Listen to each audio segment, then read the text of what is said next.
Assalamualaikum warahmatullahi wabarakatuh. Perkenalkan, nama saya Muhammad Ramadan, NPM 18124548. Yang saya hormati kepada Ibu Pembimbing Ibu Mardia Agustina MPD selaku dosen pembimbing mata kuliah Kapita Selekta Pendidikan Islam. Di sini saya Muhammad Ramadan ingin mempresentasikan makalah yang berjudul Tujuan dan Prinsip-Prinsip Pendidikan Multikultural. Pendidikan Islam multikultural. Pendidikan Islam multikultural adalah pendidikan yang menempatkan multikulturalisme sebagai salah satu visi pendidikan dengan karakter utama yang bersifat inklusif, egaliter, dan humanis, namun tetap kukuh pada nilai-nilai spiritual dan ketuhanan yang berdasarkan Al-Quran dan hadis. Tujuan pendidikan multikultural. Jadi tujuan makro pendidikan Islam adalah menyelamatkan dan melindungi fitrah manusia, mengembangkan potensi-potensi fitrah manusia, dan menyelaraskan langkah perjalanan manusia agar sesuai dengan fitrah kemanusiaannya. Dalam konferensi pendidikan Islam internasional pertama tahun 1977 di Saudi Arabia, disimpulkan secara teknis dan praktis tujuan pendidikan Islam berbunyi: tujuan pendidikan Islam adalah menciptakan manusia yang baik dan benar, yang berbakti kepada Allah dan pengertian yang sebenar-benarnya, serta menumbuhkan kepribadian manusia yang menyeluruh secara seimbang melalui latihan jiwa, intelek, perasaan, fisik, dan indera.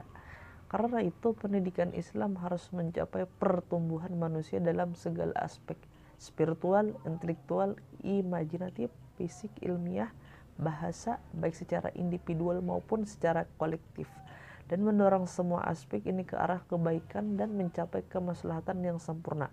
Jadi tujuan akhir pendidikan Islam terletak dalam perwujudan kedudukan yang sempurna kepada Allah, baik secara pribadi, komunitas, maupun keseluruhan umat manusia.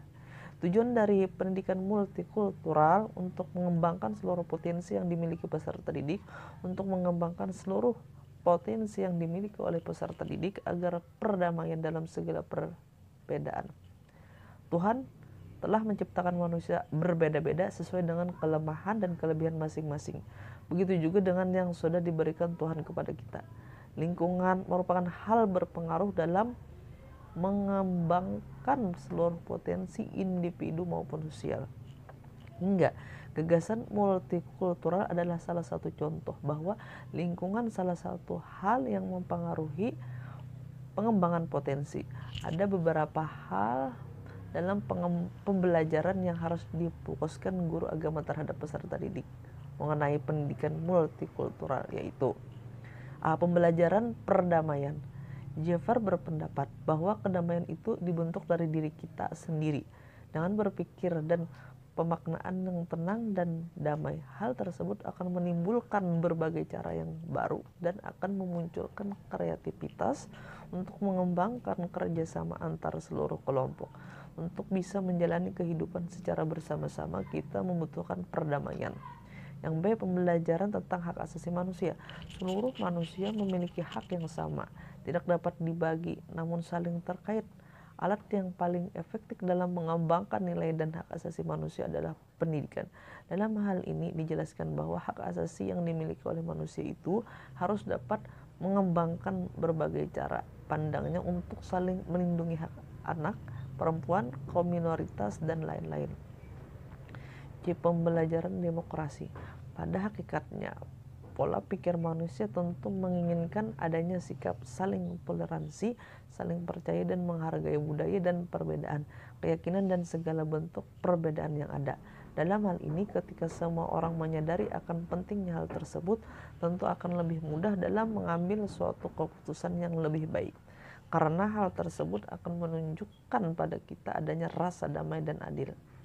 Kemudian prinsip-prinsip pendidikan multikultural. Ada beberapa prinsip pembelajaran agama berbasis multikultural. A, mengerjakan pendidikan Islam dengan mempertimbangkan pluralitas paham keagamaan peserta didik. B. Mengajarkan agama Islam dengan mempertimbangkan pluralitas agama yang ada di Indonesia. Artinya, peserta didik diajarkan untuk berpegang teguh pada ajaran agama, tetapi tetap menghormati agama lain yang dianut oleh peserta didik yang lain. Keyakinan yang teguh terhadap ajaran agama yang dianut tidak menimbulkan kebencian terhadap agama lain.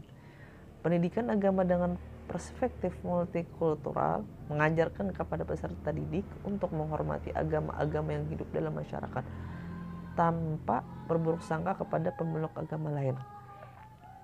C. Mengerjakan agama Islam dengan mempertimbangkan keragaman kemampuan peserta didik. Perbedaan inilah yang harus diakomodasi dalam pembelajaran agama. D. Mengerjakan agama dengan aspek gender. Karena Islam mengerjakan kesetaraan gender, maka proses pembelajaran agama harus memperhatikan keadilan gender. Nah, mungkin ini presentasi dari saya. Apabila ada salah kata apapun ucapan, di sini saya mohon maaf. Akhirul kalam. Wassalamualaikum warahmatullahi wabarakatuh.